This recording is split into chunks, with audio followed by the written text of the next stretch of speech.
Face this way, apparently.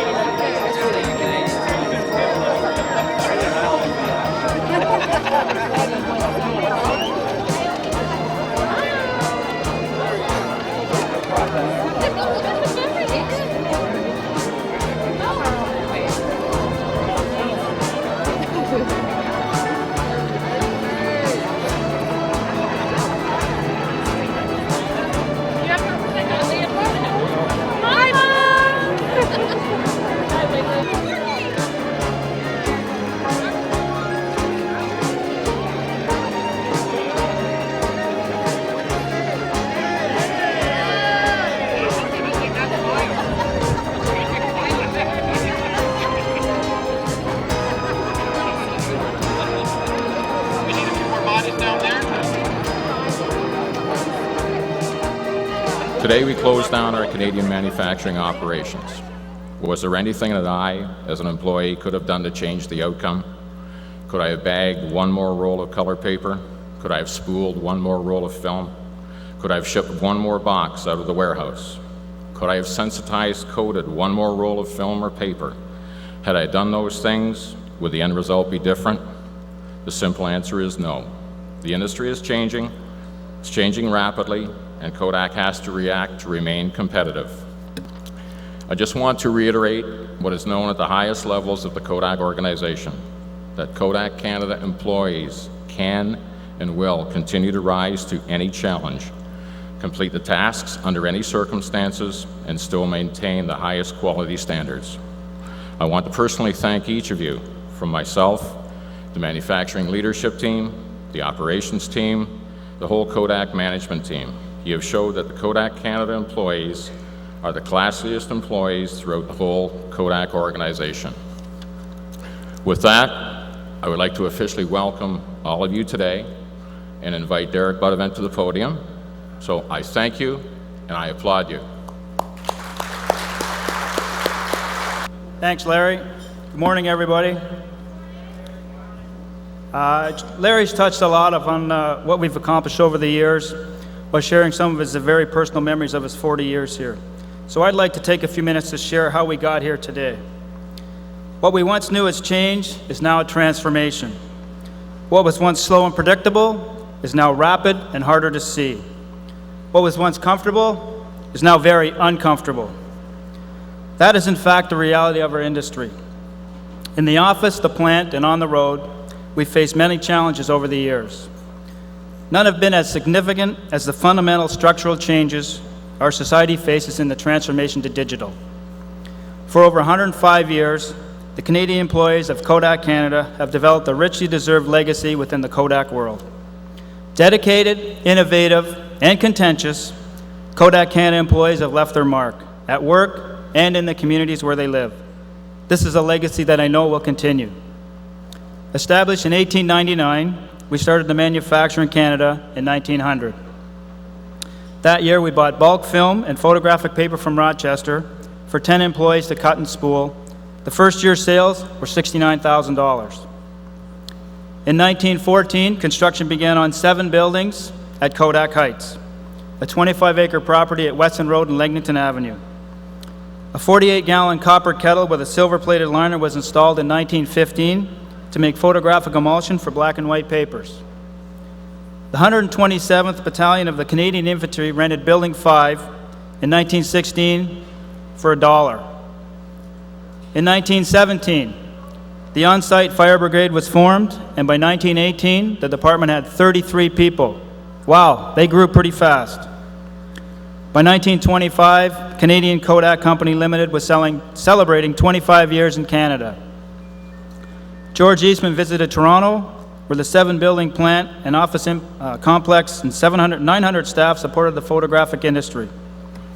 1938 marked the introduction of the 5-day work week. What a novelty. This would allow longer hours of uninterrupted leisure. Construction began in Building 9 in 1939. This 4-story building would accommodate activities such as a recreation club, an auditorium, cafeteria, gymnasium, club room, locker room, camera studio, and manager's dining room. The Canadian Red Cross held its first blood donor clinic at Kodak Heights in 1943, a tradition that still carries on today. The first major construction project at Kodak Heights in 7 years began in 1947, with an addition to Building 5. This stood on grounds previously occupied by sheds and part of a baseball diamond. The 5-story structure provided facilities for shipping, electrical and maintenance storage, cine processing, testing, chemical mixing, chemical recirculation, and general storage. In 1948, the company replaced old light bulbs with fluorescent tube units in Building 7's Camry Assembly Department. That work had been carried out to eliminate flicker, a problem occurring from low-frequency alternating current. A year later, the most modern equipment available for interdepartmental and outside telephone communication was put to use at Kodak Heights. This equipment included automatic switching. A new addition was added to Building 3 in 1955 to house a new paper coating machine. 3 years later, in '58, Kodak dedicated a new building, Building 10, for its paper packaging department.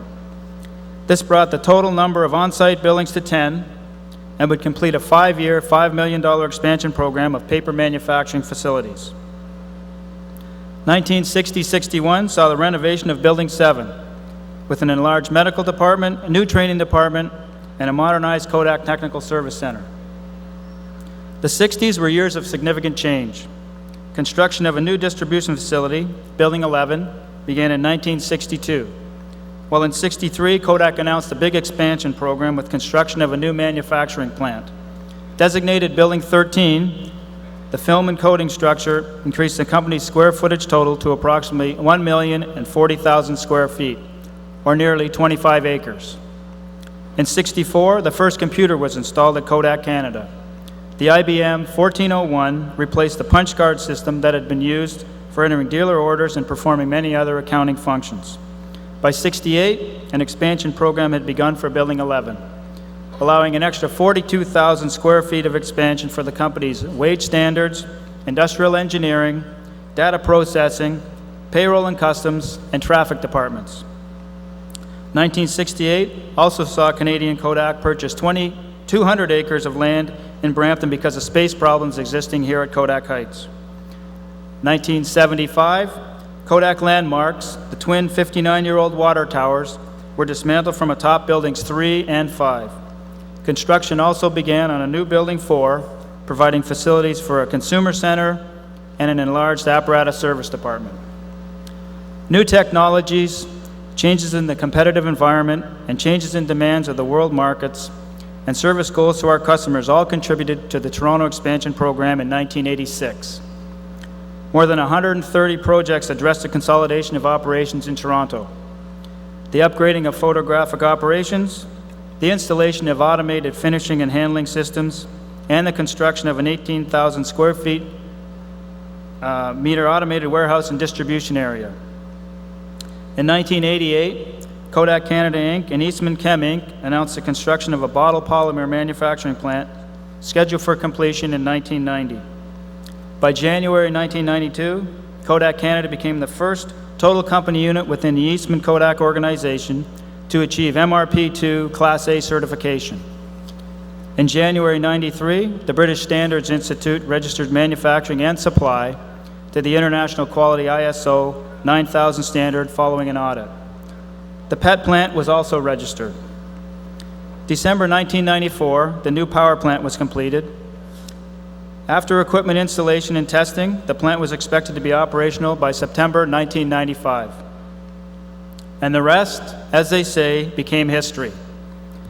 Whether black or white or color, on glass, in rolls or sheets, coated, single or two-sided, perforated or not, performed with a quill pen, pencil, computator, calculator or computer, dictaphone, stenopad or computer, switchboard or computer switcher, molded, repaired, maintained, assembled, picked, packed, shipped or cross-stacked, wide rolls or short rolls, we've done it here and done it here well. I'd like to propose a toast to the men and women of Kodak Canada, and in particular, to those who are leaving as a result of the closure of our manufacturing operations. to your health, happiness, and prosperity wherever life may lead you. Cheers.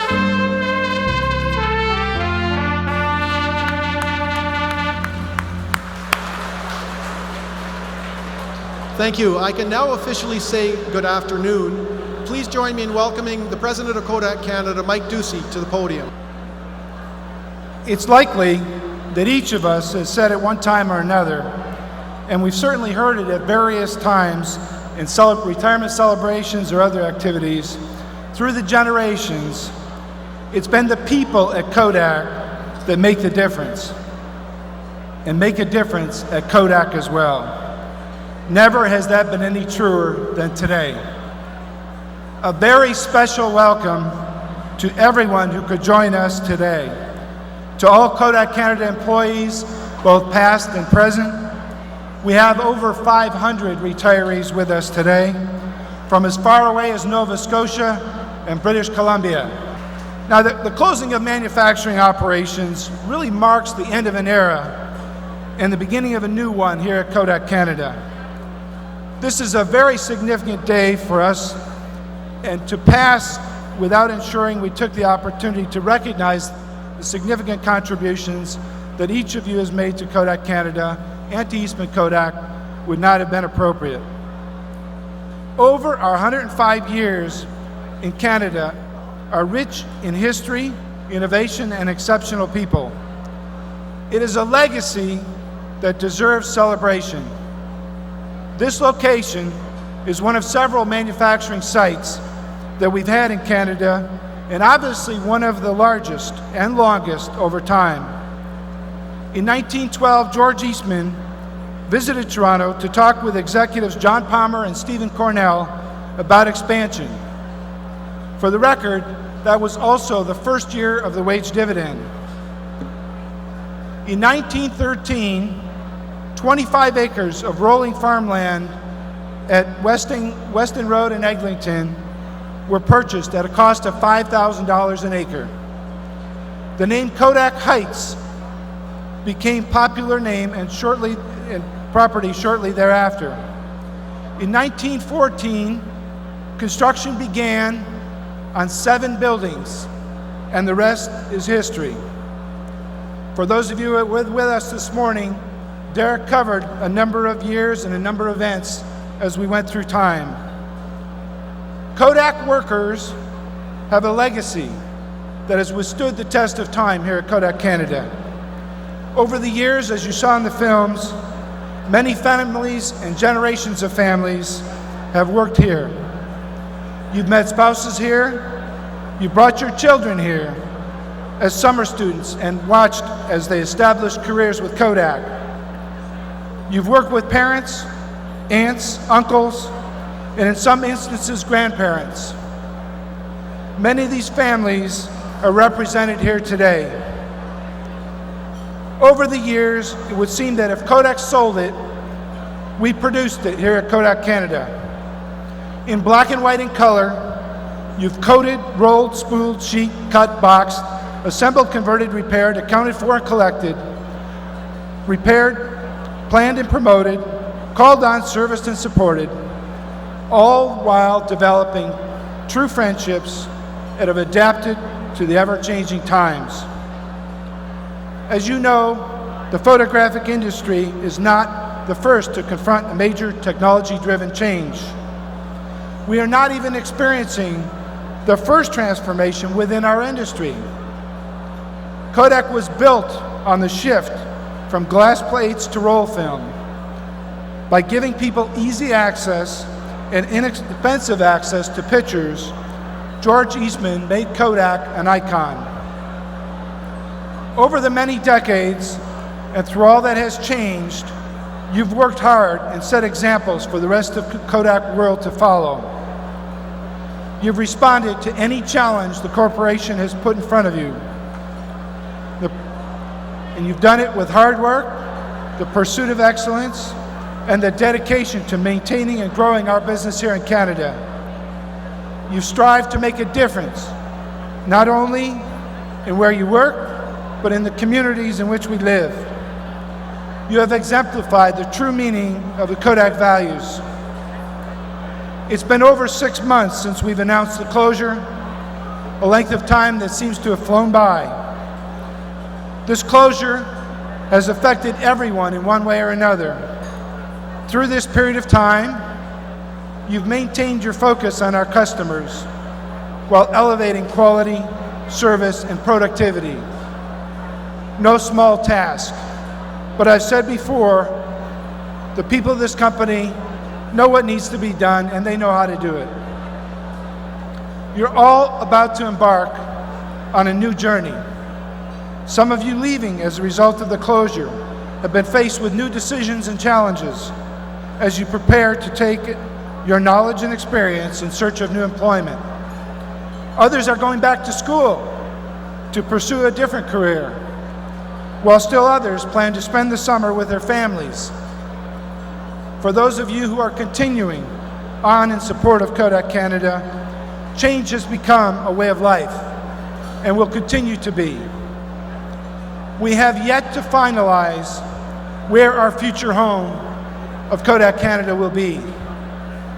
Even if we remain on a small portion of this site, the look and feel of Kodak Canada will be very different going forward. A new era will begin.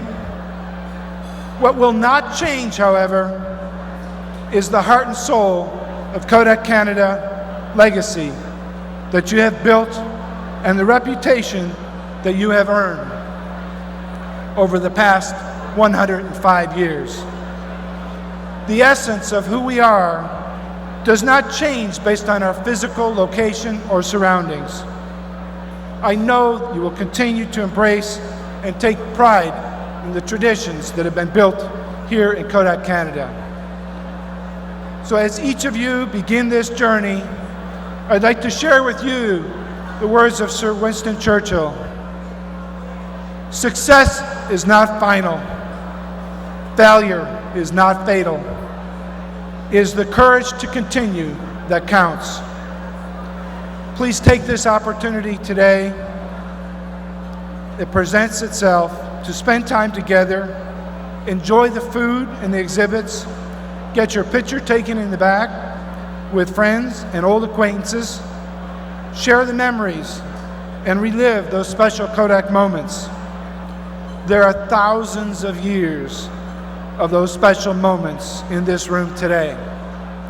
And just before we eat, we have one more special moment to share with you. A little bit. We'd like to dedicate this steam whistle blast today to all Kodak Canada employees, as represented by Alf Hall, one of our longest serving employees.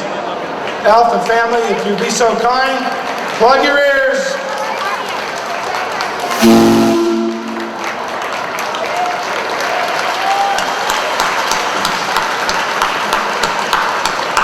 Give it a good one, Al.